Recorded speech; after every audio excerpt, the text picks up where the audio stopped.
জীবনের ঘূর্ণিঝড়ে কখনো কখনো মানুষ থমকে দাঁড়ায়। চারিদিকে অন্ধকার, কোথাও কোনো আলো নেই, কোনো আশার খোঁজ নেই। অভাব, বেকারত্ব আর পারিবারিক দায় সবকিছু মিলে যখন জীবন একেবারে স্তব্ধ হয়ে যায়, তখন অনেকেই হাল ছেড়ে দেন। এমনই এক মুহূর্তে নিজেকে টিকিয়ে রাখা যখন মুশকিল, ঠিক তখনই অতীতের সবকিছু ভুলে নিজেকে মানসিকভাবে প্রস্তুত করে ভ্যান হাতে রাস্তায় নেমে পড়েন পাবনার সুলতানা।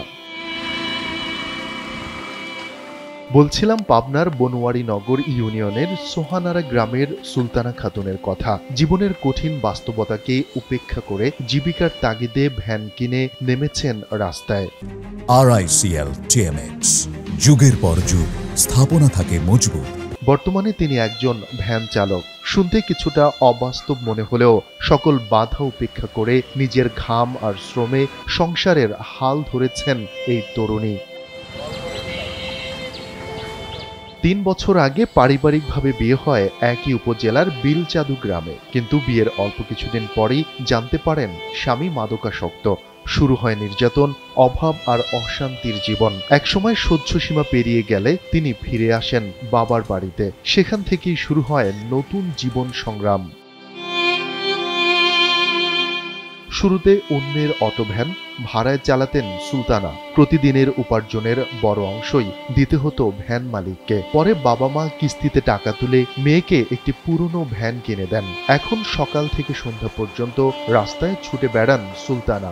দিনে আয় হয় 2 থেকে 300 টাকা। সেই টাকাতেই চলে তার সংসারের চাকা। আমার বাবা মা আমার কিস্তি তুলে গাড়ি কিনে দিয়েছে। মেলা লোকে গাড়ি, কিন্তু তুই গাড়ি চালাচ্ছ, আমার পেটা দেয়, আমার গাড়ি চালাচ্ছি। আমার না চালাই তো আমার পেটা, আবার বাপ মা চালানো কঠিন। মহিলা হয়েছে মেয়ে কি হয়েছে, আমার তো চলা খাওয়া লাগবে, না খালে তো হচ্ছে না। সৎ উপার্জনের জন্য কঠোর পরিশ্রম করায় মেয়ে সুলতানাকে নিয়ে গর্ববোধ করেন মা ও এলাকাবাসী। 40,000 টাকা রন তুলে আর বেটি গাড়ি কিনে দিয়েছি আমি। প্রতি সপ্তাহে 1,000 টাকা লাগে কিস্তি চালা। সরকার দিলে আমার বেটিকে সাহায্য হইল না, তাহলে আমার বেটিটা একটু বাঁচল না।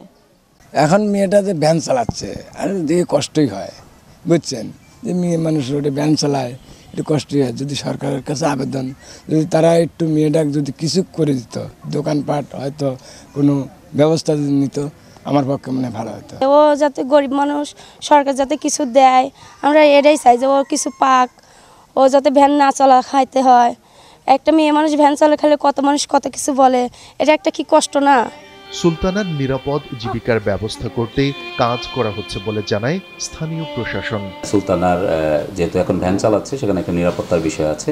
তো সেক্ষেত্রে তার নিরাপদ একটা জীবিকার ব্যবস্থা করা প্রয়োজন। এক্ষেত্রে আমরা জেলা প্রশাসক স্যারের সাথে কথা বলেছি এবং একটি আবেদন নিয়ে পাঠানো হয়েছে ইতিমধ্যে।